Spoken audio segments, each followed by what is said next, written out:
Good afternoon. My research report is on elderly abuse in Australian aged care facilities. I will be analysing the prevalence of elderly abuse in aged care facilities throughout Australia and its consequences. I will then compare this internationally to see where Australia sits globally.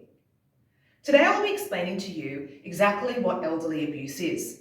I'll then look at the prevalence of this abuse, the risk factors associated with this abuse, the effects and consequences this abuse has on its victims, before finalising with some prevention and intervention strategies and concluding with a comparison between Australian statistics and other countries generally.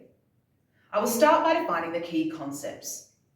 An aged care facility is a home for older people who can no longer live at home and need ongoing help with everyday tasks or healthcare. According to the 2020 Australian Royal Commission into Aged Care Quality and Safety, elderly abuse is defined as a single or repeated act of failure to act, including threats that result in harm or distress to an older person. These occur where there is an expectation of trust and where there is a power imbalance between the party responsible and the older person. Elderly abuse experienced in aged care facilities can occur in various forms, including physical, such as pushing and shoving, emotional and psychological, such as verbal abuse, yelling insults, name-calling and intimidation, financial, such as the misuse or theft of finances, sexual abuse, such as the unwanted sexual contact and sexual assault, social abuse, such as preventing or attempting to prevent the older person from having contact with family or friends, and neglect, such as failure to provide essentials like clean shelter and hygienic facilities.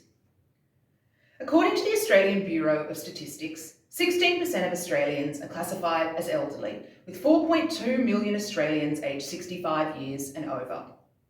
A July 2021 Australian Government report on elderly abuse confirms that the general prevalence of elderly abuse in aged care is 14.8%. Psychological abuse was worse at 11.7%, followed by neglect at 2.9%, financial at 2.1%, physical at 1.8%, and sexual at 1%. Generally women, people over 80, the cognitively impaired, and those dependent or socially isolated were more likely to experience this kind of abuse. There are several risk factors associated with elderly abuse, and it's important that these don't just stem from the healthcare workers themselves, but we understand that they can sometimes come from the elder, the environment, and the institution. Firstly, the caregiver can suffer from mental illness. They may abuse substances such as drugs or alcohol whilst on the job. They might be financially dependent on the elder or work long, tiring shifts which contribute to them being more likely to abuse. Secondly, the elder might have a physical or functional impairment, be financially dependent on the caregiver, be a female, socially isolated, or have a history of family violence, making them a victim to begin with. Thirdly, the aged care facility could be overcrowded, shared living situations, socially isolated, or prevent family support. And lastly, the institution could be to blame because they provide poor working conditions, low wages, low staff to patient ratios, and inadequate training and supervision of staff. These all contribute to the chances of an elderly patient being abused in this way. The effects and consequences of elderly abuse are extremely severe and can last a lifetime. These include physical injuries and trauma such as broken bones, bruises, and head injuries. Emotional and psychological trauma such as depression, anxiety, and PTSD. A loss of self-esteem, a loss of assets, financial exploitation, social isolation and exclusion with a loss of trust in institutions and people in general, and most seriously, an increased risk of premature death. Therefore, it's important Australians learn how to nip it in the bud and prevent any future abuse of the elderly. Some prevention and intervention strategies include awareness campaigns such as World Elder Abuse Awareness Day and education in layman's terms. This would increase public understanding of the science and consequences of elderly abuse and also reduce social stigmas attached to ageing.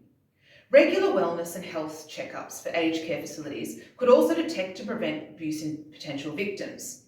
The training of healthcare workers on how to recognise, report and prevent abuse. Providing carers with economic, social and positive incentives. This would promote good behaviour and preserve an ethical working environment. And lastly, provide support services for both the victims, including financial assistance, counselling and legal advocacy, and the healthcare workers to prevent burnout, reduce stress, and reduce unethical work practices such as substance abuse whilst working. In conclusion, Australia is right up there globally with other countries for elderly abuse. Australia is 14.8%, and globally we are at 15.7%. Psychological abuse is higher in Australia than it is globally. Fortunately, we are comparably lower in terms of financial abuse, physical abuse, and neglect. However, these statistics are not good enough and prove how important it is to increase public awareness of the signs and consequences of elderly abuse. We must also ensure we implement effective prevention strategies such as World Elder Abuse Awareness Day to raise awareness and prevent future acts of elderly abuse from ever happening again on Australian soil. Thank you.